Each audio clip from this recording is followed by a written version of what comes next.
everybody. Welcome to another episode of Compliance Deconstructed with your favorite compliance professionals. I'm Jessica Zeff from Simply Compliance, and I'm joined by my two co-hosts, Lorie Davis and Elvan Baker. And we have a great show on for you. We're carrying on our theme from our last episode, talking about fraud, waste, and abuse. And today we're going to be talking about the investigation that's ongoing between United Healthcare and the Department of Justice. We're going to be talking about some smaller fraud cases. And if we get really lucky, we're hoping to talk to you and have a conversation about, fraud and its impact in a case in West Virginia that's really relevant to this conversation and showing you, how fraud can creep up in different places and the impact that that fraud can have. So I think it's up to me to kick off this DOJ case. So for those of you who aren't in this space, and even for those of you who are, there's United Healthcare. We all know of this organization. Well, actually, there's been a lot going on with United Healthcare, right? But what we want to focus on is a recent Department of Justice case. I think it's actually not totally recent. It's been ongoing for maybe about a year, but it's just kind of filtered up into public perception, right? And the Department of Justice is, among other things, investigating United Healthcare for fraud. And why are they doing this? They're alleging that United Healthcare has been, if the allegations are true, then United Healthcare would be, in violation of fraud, waste, and abuse regulations. And, the government would want that money back. So, I mean, why is that important? Why should we care about United? Surely this happens, everyone does it, right? So it must be okay. What's different about this insurer? Ladies, any comment? They're a giant with a giant target, and who didn't think about this in the organization? I think a part of it is, of course, it's a good thing, to rephrase the fact that this is their Medicare Advantage plan participants that they did this with. So not necessarily those of us. So the allegations are not a part of the commercial insurance that you and I get from our employer. That's not that plan. This is based on their Medicare Advantage plan. Why is it such a big deal? Because United Healthcare is a for-profit company. They're a giant. There is a general conception that I think there's a lot of cultural factors to this, why this is important. I'm going to let Lorie talk a little bit more about the technicality of this, because I think she has a better grasp on it than I do. But for me, culturally, why is this a big deal? Because we want to believe that healthcare should be a basic necessity that is done for the well-being of humans. We frequently forget that healthcare is a for-profit business in this country. We forget about that because we don't want to think about it, because it reduces a basic necessity, something that should be about humanity. It just it reduces to a very much of a dollar sign. So we forget about that. And these kind of cases remind us that these giants operate at a different level, and they have different objectives. They have different risk tolerances, and they have different people to answer to. When a healthcare entity is for profit, they are answering to different stockholders, shareholders. And I think that's one of the reasons why this is a big case. To me, that's my perspective on this one, why this is a big case, other than the technicalities of what makes it a big deal. Another part of it, there's a huge discussion about Medicare Advantage plans are those people who don't have the traditional plans. They choose to go through such for-profit companies to receive their benefits through, I should say. I think that's the best way to put Medicare Advantage plans. And there's a bigger conversation as to, hey, why do we even have a system where we have these plans? Because traditional Medicare plans are supposed to be good enough. And the, convergence, it just, so there's a bigger question on that one, I feel. But I'll let Lorie talk about a little bit more of the technicalities, why she thinks this is such a big deal. But I think this is why. And then we know that unfortunately what happened with the CEO a few months ago. So it's just, there's just United Healthcare is in our face. It's as big as, or maybe bigger than Blue Cross Blue Shield. I mean, Well, it feels really? like there's been a breach of trust, right? Correct. From a Correct. public perspective, it Mhm, feels like mhm, a breach of trust. mhm. Because again, Medicare Advantage plans, the participants of that plan are the elderly, technically. And we're I supposed to know, be but it's protecting. interesting. It doesn't feel like it's a breach of trust in the Medicare program. It's definitely an issue with the organization.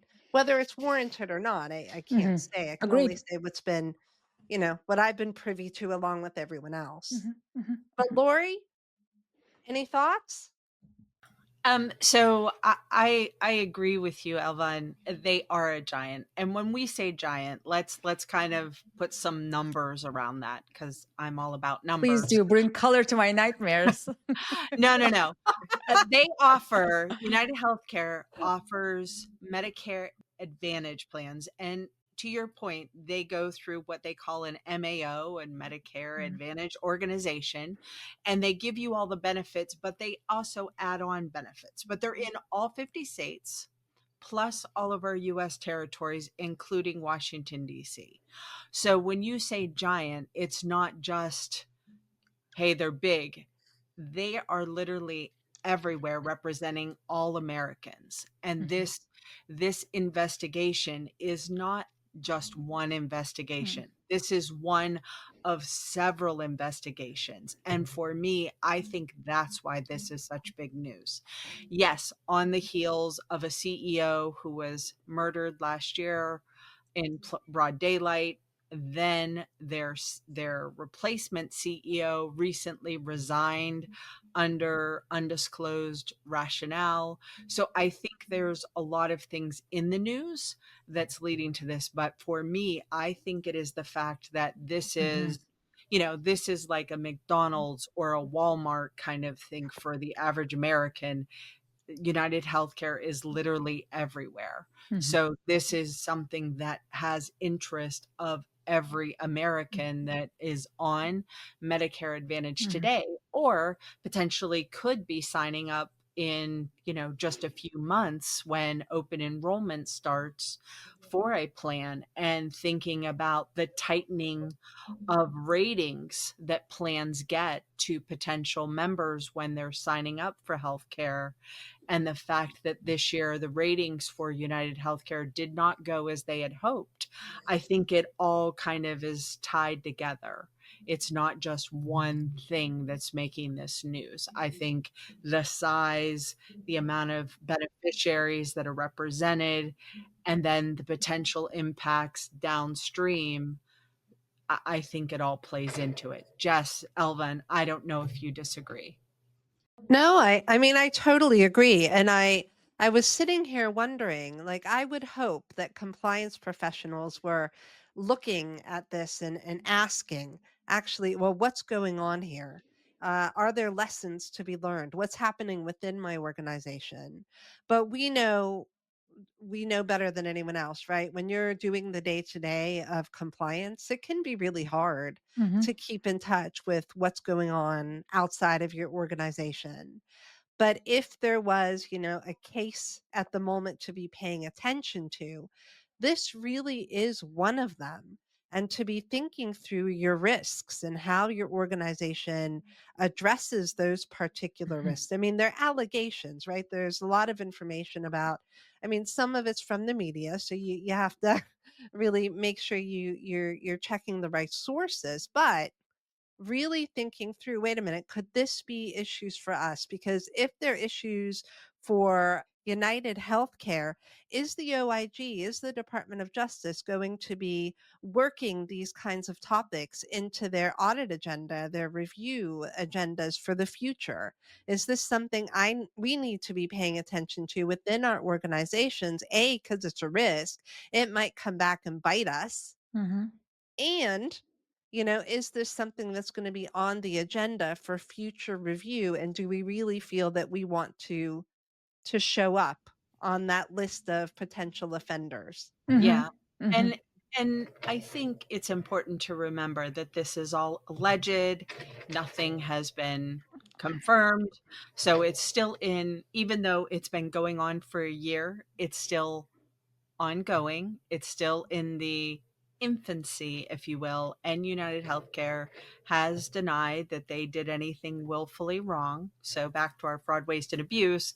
Is it fraud? Is it waste? Is it abuse? To be determined.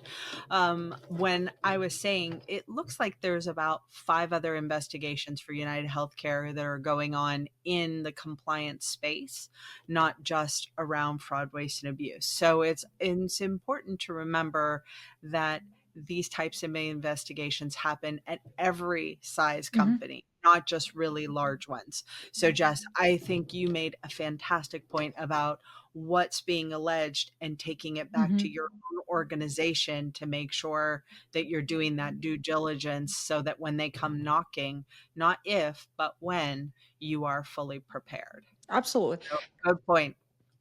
And How about, go ahead.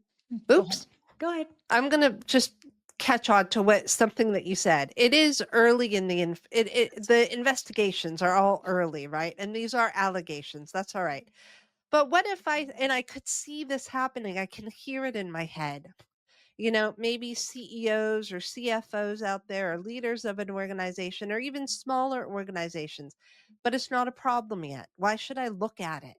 It's not an issue yet. There are no allegations. I'll wait. I'll put it off. I'll do. And I would say, as a compliance professional, hold up. Understand what the issues are.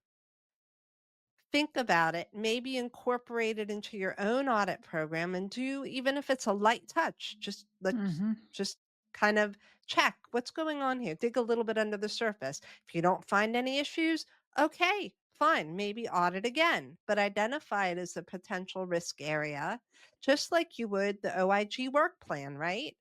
Identify it as a potential risk, test the risk via audit. If you find additional problems, if you find any problems or risks, then go in for a deeper audit. I myself would not feel comfortable, and I would not give the advice to anybody and say, well, hold off. Yeah, let's wait until we know the outcome. To me, that's a bit late. You're kind of putting off the problem, if there is one. Mm-hmm. But you're better off starting early and saying, oh, these are going to be the hot topics. Let's get on top of it now, and let's just double check what's going Yeah. on within our organizations. What do you ladies think about that? Would that be a Yeah, I reasonable mean, approach? I'm thinking, we use the word intention when we described fraud. I think the same word applies when you're looking into something. If you're able to still show intentionality in your actions to discover and correct, and you do it in a systemic way, you are still better protected than doing too deep of a dive in a way too small scope and not finding anything. And intentionality was to not find anything anyways. You kind of, pick the spot. Your Achilles tendon as a compliance officer of your organization's Achilles tendon. You know it. So you did that and you pulled out basically.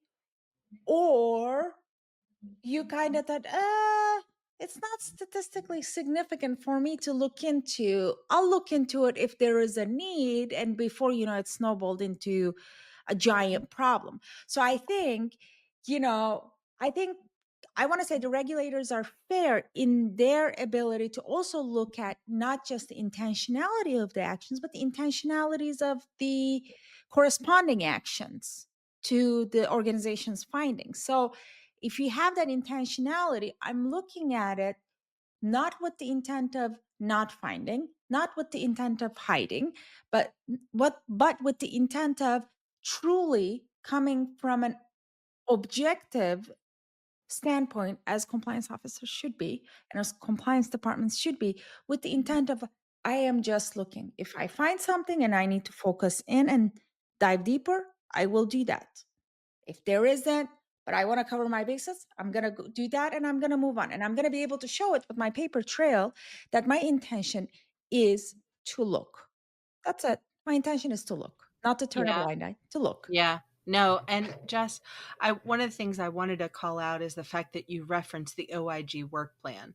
And it's Mm, such a great source of information when you're looking to create your own work plan. mhm, What should we be looking at? If you're looking at what they've taken action on, it will really help you in formulating and creating your mhm, own work plan. So thank you for that call out, because that's something that I will say, as when I was thinking about my work plan, we did look at the OIG work plan literally every month mhm, just to see what was out there. So I'm mhm, glad you called that out. So, for those of you who don't know, the OIG is the Office of the Inspector General. They actually put out like a something called a work plan. There's actually multiple ones for different parts of healthcare, but it's a work plan, and what it does is it says, hey, here are the areas of risk, here are potential areas of risk that we've identified.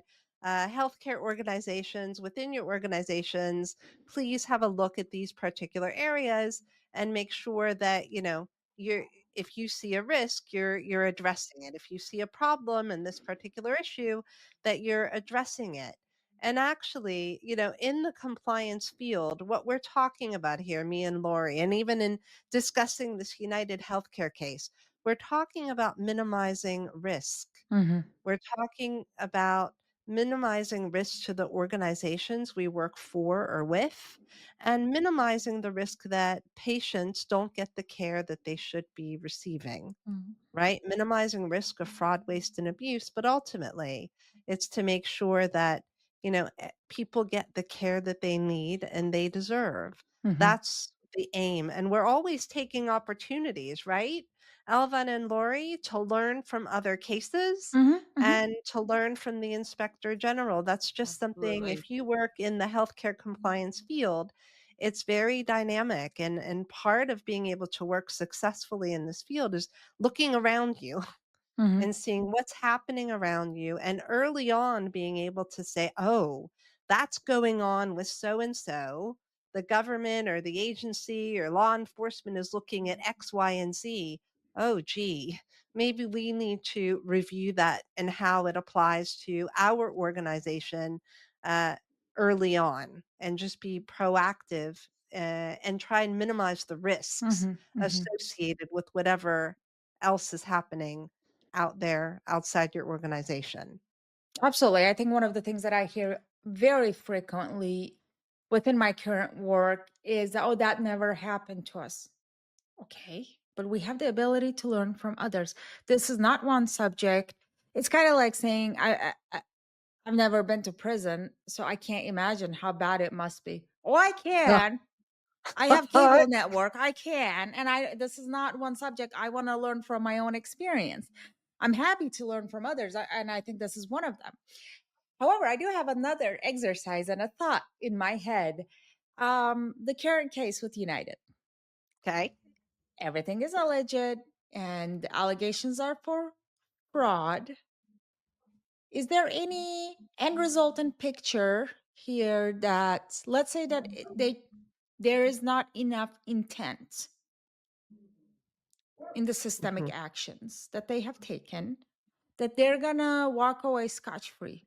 Because to me, there is a, if there's no intent but the action is there, it's still gonna, I feel like, fall under either a waste or abuse. Like, I feel like it's gonna fall under something, even if it doesn't fall under fraud. Am I just underthinking this? Yeah, but I think you're on the right track. But even still, like, even if there's, first of all, we don't have all the facts, so we don't really know, right? Let's pretend.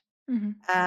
Let's pretend there is an issue, but it doesn't fall under the category of fraud. Hmm. It might still fall, and likely, if there is an issue, under the False Claims Act. Hmm. Because under false claims, you don't necessarily have to show fraud, intentional fraud, but you made a false claim. Mhm, mhm, Like whether you intended it or not, it was a mhm, false claim.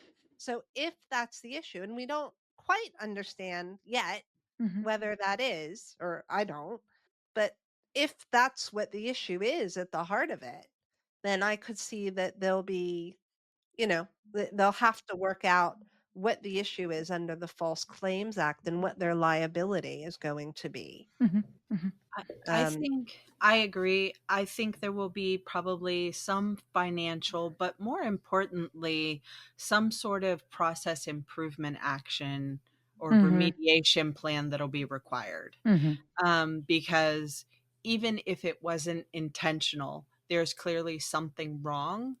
And the American taxpayer has now reimbursed United Healthcare and its beneficiaries for an excess amount.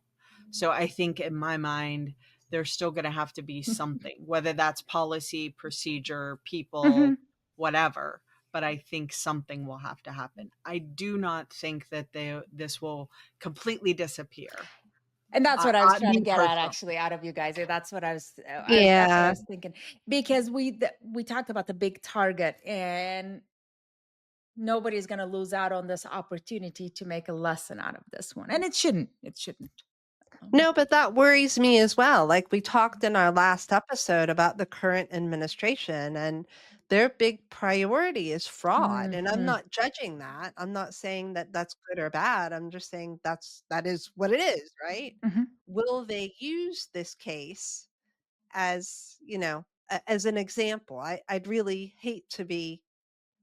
hate to be in that situation at the moment. mhm, But I'm a little concerned that the current administration might, right or mhm, wrong, and I don't know, mhm. use them as a really great example of what they're trying to achieve. Yeah. So I'd be a Yeah. little concerned. So I don't see this going away No, anytime soon. no. I think if anything, it might blow up quite a bit more before things kind of settle down. Yeah, absolutely. Yeah, and I think the other thing that is important to remember, this is one of those started in one administration, action being taken in as a new administration. It does, just Jessica, to your point, allow them to kind of set the tone for what they prioritize. Whereas the prior administration, they were just all over the board taking action everywhere. This group might be more focused on this type of behavior. So it'll be interesting to see how this one plays out. Mhm. Absolutely. I think this is a great segue to go into, you said focus in, and now I'm thinking in my head all along, we talked about the giants and the targets on their back, but I don't think this excuses the small practitioners, the small clinics, the small businesses from learning their lesson. The government has small task forces specializing in based on clinic size. And I think it's very easy for small organizations. And when I say small, I really am talking about teeny tiny, right? Single practitioner, sole proprietorship, um, 3 to 5 people working. So it's just, I don't want to call it mom and pop shop, but the clinician that decided, you know what, instead of working for a company, I can do this on my own. you know Here I go. I have an entrepreneurial spirit, and I can do this. I don't want them to ever think that this only happens to the giants, or this happened because of the target size that a big for-profit healthcare company has on their back. Regulators have task forces that are specializing based on the size of the clinics. And having said that, I think it's noteworthy to understand that in big companies, the punishment, I'm going to use a very, I don't want to use the word punishment, but I think I'm going to go ahead and use it. The punishment, Consequences? consequences, there you go. See, nicer person that my host is. Consequences. I live with the punishments. She has consequences. Love it. The consequences will be faced by the company as a whole. A company is not a person. Okay, unless they can pinpoint to a single person the consequences will be faced by this entity. Likely there will be change in some leadership roles, some decision making roles, wherever they can pinpoint to. They will make the necessary adjustments there. That's great. But when we talk about the small clinics, we're talking about the clinicians who will face the consequences. So I want the clinicians to understand that when you walk away from that umbrella of a big entity and you say, you know what, why should I be sharing my hard work's reimbursement with that big company? And I can make it on my own, make my own, and keep the 100% of it. Now you are responsible for 100% of the decisions, and you are responsible for 100% of the consequences. Therefore, you have to, instead of minimizing and saying that would never happen to me because I'm not United Healthcare, billion-dollar industry owner, all I do is like, well, what if my claims total to be 50,000 a year? Yeah, 50,000 a year. When we were looking at fraudulent cases over the course of a decade, now you have a $500,000, and the regulators are interested in your actions that statistically fall outside of the standards of care and standards of billing practices. So I think, Such a good point. Such a good yeah, point. yeah. I mean, it's just because, again, regulators, DOJ, they have small task forces for small businesses, and they specialize in different type of a behavior. They specialize in different type of a statistical values to see the patterns of misrepresentations, wrongful behavior. So, I really want to talk a little bit about that. And one of the cases that I think it's to the easier cases are those where the practitioner billed for services that were never rendered. We have a case out of a professional counselor out of Texas, who was actually, not only she faced monetary consequences, but she also was handed a prison sentence, because when what the government cannot do, or DOJ cannot do, they cannot put United Healthcare as a whole into the prison, but they surely can do that to a person. So that's what happens. And I think that's the scary part. And that should always be a scary part. I always tell, whenever I get a little bit agitated at work, I always have to remind myself, I do not like orange. It would not look good on me. It would look terrible on me. And really, I want everybody to look through those lenses. So we have this professional counselor out of Texas. She billed, and I believe the amount is a little over $500,000 in fraudulent claims, where she submitted claims to Medicaid, still a part of, CMS. But she submitted claims to Medicaid for counseling services she never rendered.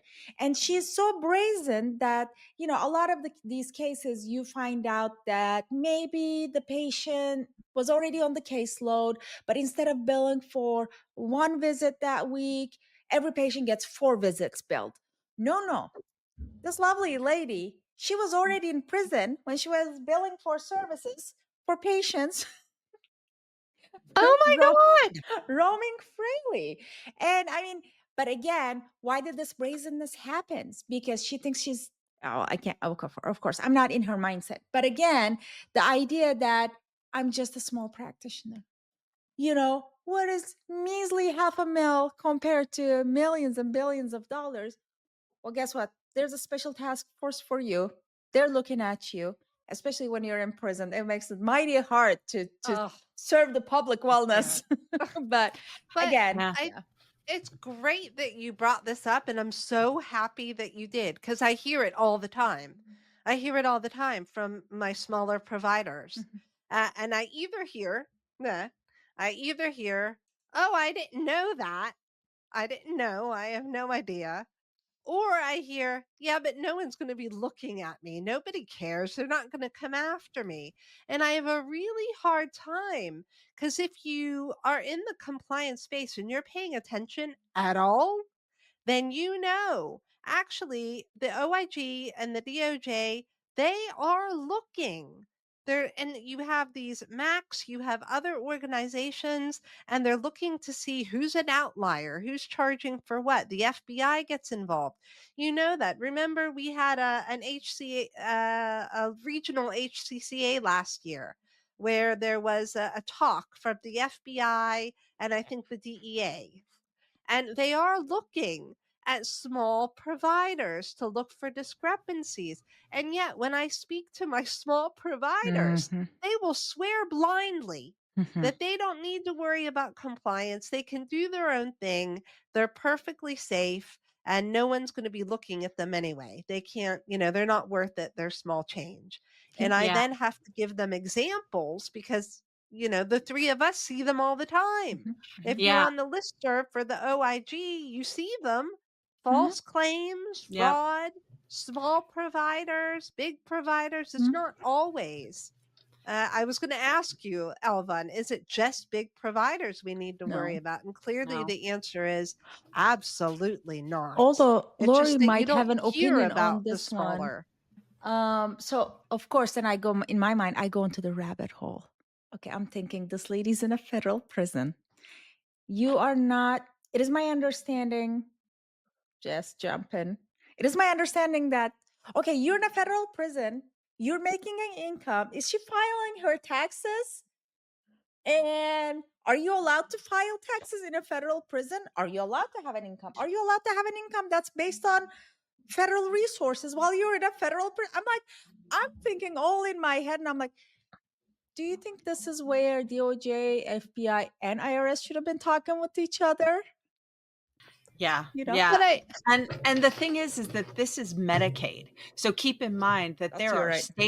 there are state dollars at risk and there's federal dollars, because federal matches Medicaid somewhere in the neighborhood of 50 to 60%. The thing is that the average person may or may not be aware is that every insurance company, every MCO, managed care organization, or whatever you call it in your state, has a fraud, waste, and abuse department. They Mm-hmm. may call it something different, but at the state level, they have something called a MAFUCU, which is a Medicaid fraud. Basically, at the state level, they're investigating fraud too. So this lady got put in federal prison, but she also got hit probably with state sanctions. She probably has lost her license and ability to practice for an unspecified amount of time. So there's a lot of implications from what you think is just, oh, let me just submit this one false claim or these 10 false claims. But there are a lot of entities that are looking at these claims. And keep in mind that these entities talk to each other. For example, in the state of Pennsylvania, all of the managed care organizations, they come together Mm-hmm. on a recurring basis to talk about, and I'm going to use my favorite doctor, Dr. Fulanito. That is Spanish slang for dude, so Dr. Dude. And they Dr. Dude. And so if Dr. Dude is doing something with Elvan's organization and Jessica's organization, and I now am talking about Dr. Fulanito as well, all of a sudden, oh, now I need to go look at Dr. Fulanito and see what's happening. So these entities are talking to one another. So, when they're bringing a fraud scheme to the state or to CMS or whatever entity, there's a potential that you could be doing this with multiple insurance carriers, and your misdeeds will come to light that way too. So it's if you think your friends that are tiny and small are going to get away with it, do not tell they should not feel as confident as they clearly do. so ladies, I have a question, and I feel a little bit rotten, like maybe there's something missing from my compliance education when I ask this. But I've wondered this for years, right? And we might not have an answer. That's okay, but I feel like it's worth acknowledging. But why is it that a claim like that from that woman could even go through? Like, That's my that. why isn't Thank it you. prevented on the front end? Like, Thank why you. is it that those kinds of claims are Mm-hmm. allowed to go through so that we're in a position to have to audit and recover money on the back end. And Which still I uses our don't really resources. understand. Hmm. Yeah, I don't understand why our system is set up that way.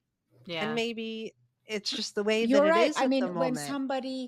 goes, when somebody is handed a incarceration sentence, why was that license not nullified in the system in such a way that, I mean, she's incarcerated, she's putting in claims. 80% of her boo-boo happened from the time that she was incarcerated. It's insane. It's insane. I mean, why was that license number automatically not taken off the Medicaid billing system? S- Yeah, I see it a lot though, not just Yeah. in this case, where I ask myself, Hmm. well, how did this get through in the first place? We Hmm. have very sophisticated systems, right? Hmm. And how are these claims getting out to begin with? How are they being paid? And I maybe that's a conversation for another day, but I wanted to at least acknowledge because it felt like the obvious question to ask. How did this happen? So even though she was incarcerated, it's possible her license hadn't yet been suspended because there could have been a delay. So at the time of, Okay. because you So she's there bill for a hurrying up, date of putting in the service, claims before it gets canceled. but that's a possibility. I again, I do not know for sure, but it's possible that, let's play dates, but she went to prison on May 15th, but she was working up until May 14th or even the morning of May 15th. Her license didn't get suspended until May 31st. So she could continually, in theory, bill up until the moment she loses her license. And if you only check once a month, it may get lost. So you could have billed all into June because you don't do your checks until June 15th. So she potentially Okay. could have 2 weeks where she's billing. And if you don't, so it's all about when you do Yeah. your checks and how frequently you check. Yeah, there's our common criminal going to prison. She's saying, finally, I have some time to myself to put in the claims. I mean, I'm so busy outside here. I just, Can you imagine the practitioner? I would like prison, please, because I need to do some bills. I get to do my documentation on Lori's trying. Lori's trying. I think it's just one of those, there are probably that. some systems issues, in terms of our, I guess our, I don't know, regulatory infrastructure that probably need to be ironed out at some point, is what I suspect. Yeah, but But doesn't it also bring up the importance of doing those service verifications? Hey, yes, member, you received services from Dr. Fulanita. Can you confirm that you were seen on this day and had this yeah. service? I mean, we used to do them all the time. And I feel like in some cases, folks have gotten away with that, and they're trying to do other schemes to root out that fraud, waste, and abuse. But I feel like just good old pick up the phone and calling member and saying, hey, member, did you Hmm. really have this service done? Is Yeah. time intensive, yes, Hmm. but able to help with potential fraud and ferreting it out. I remember sitting on those with our SIU unit Hmm. and fraud unit, and it's an eye opener. If you ever get a chance to sit down with those teams and be on privy to some of those calls, you learn a lot, actually.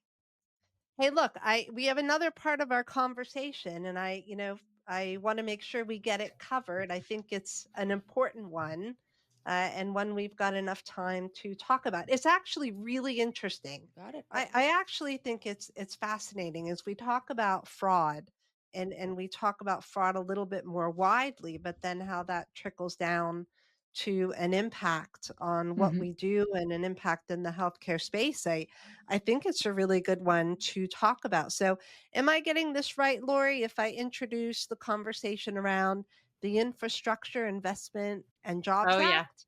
Yeah, yeah. Yeah. That's So, we it. want to talk about that in a case that's playing out in West Virginia. Now, the original case, like I said, it's a bit odd. The starting point is in education and fraud. but there are many implications for, the healthcare piece. Mhm. Do you want to talk a little bit about what was going on there? Yeah. Okay, go ahead, Lorie, So over to you. Thank you. So I think many folks who are listening, and Jessica, Elva, and probably you too, remember that 2021, President Biden had taken office. We were still in the midst of heavy COVID impacts. So there was a bill passed at the federal level called the Infrastructure Investment and Jobs Act, or IIJA, but essentially it earmarked dollars for every state to allow Mhm. them to do just that. But it was a maintenance effort.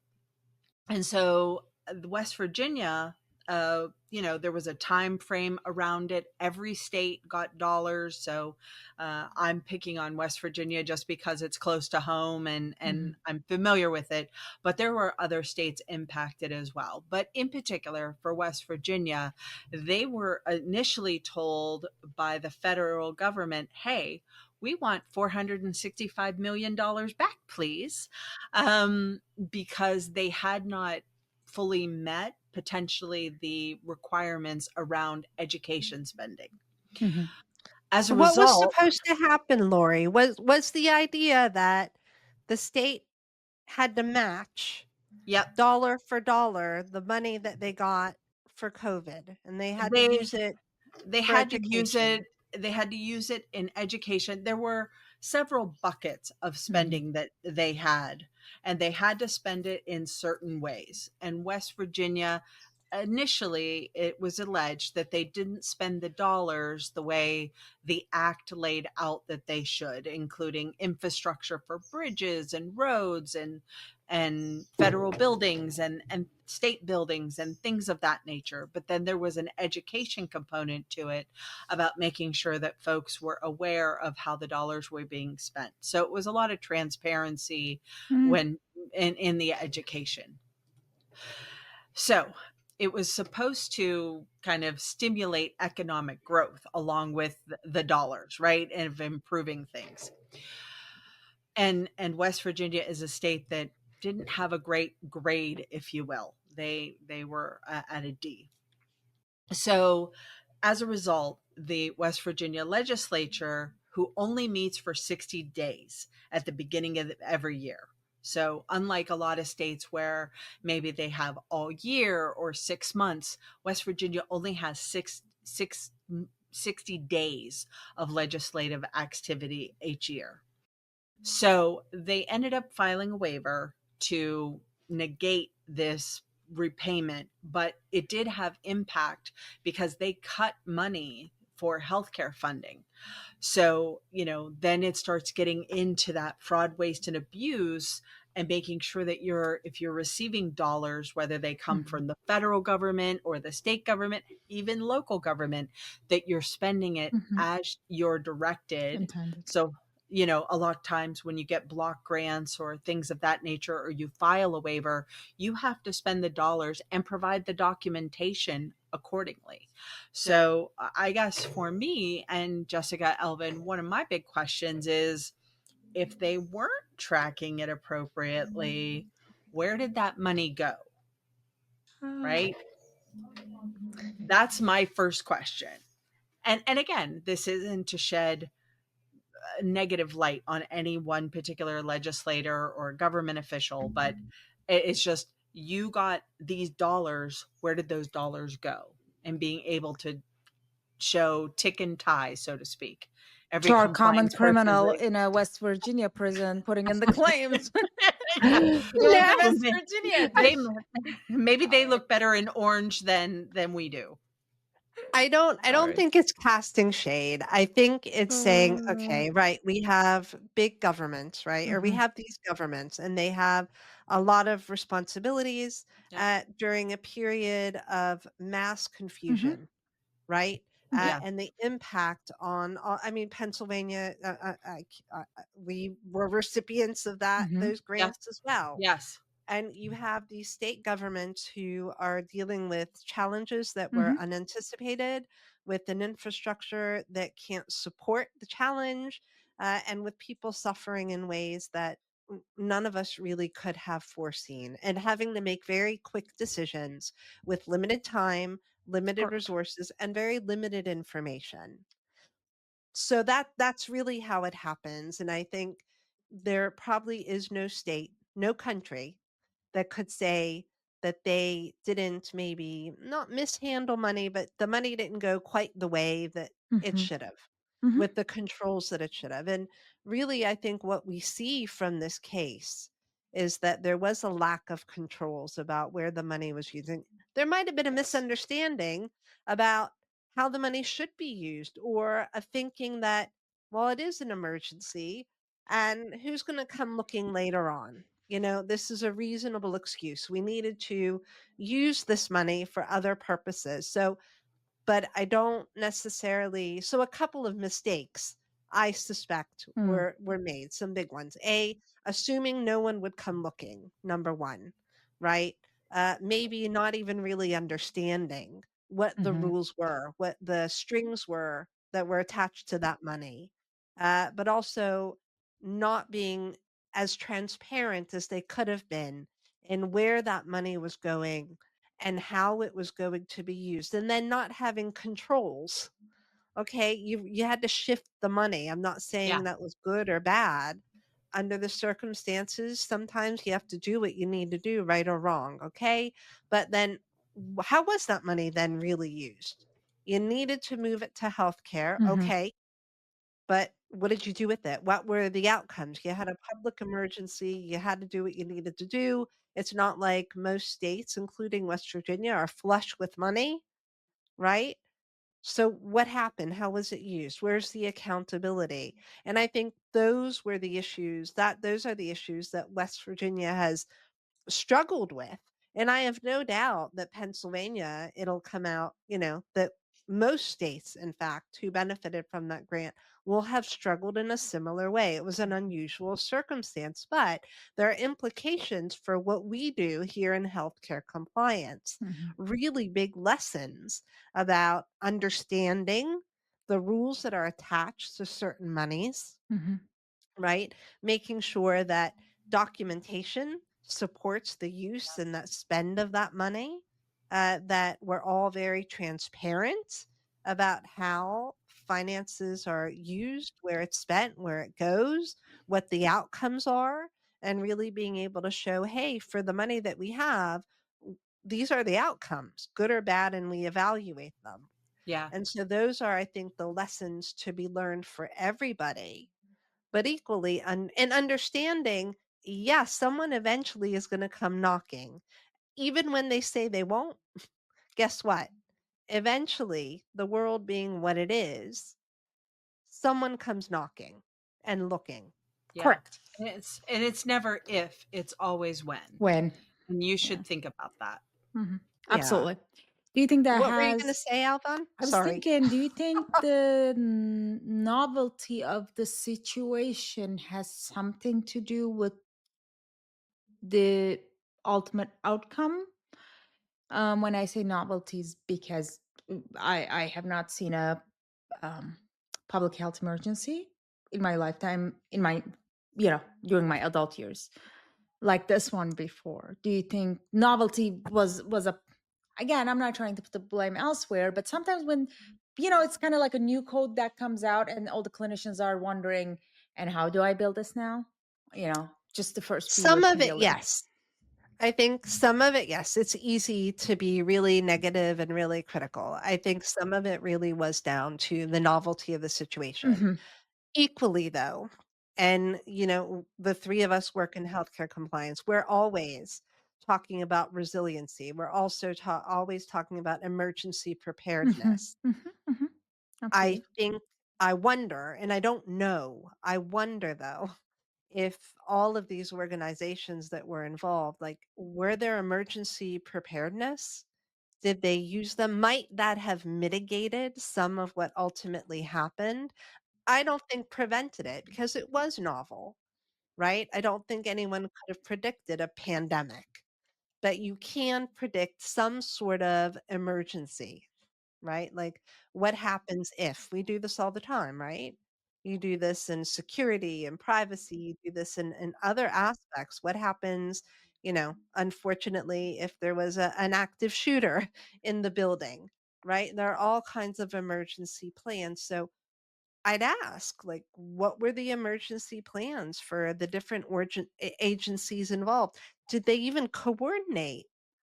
Is that part of the emergency plan? And how did they coordinate?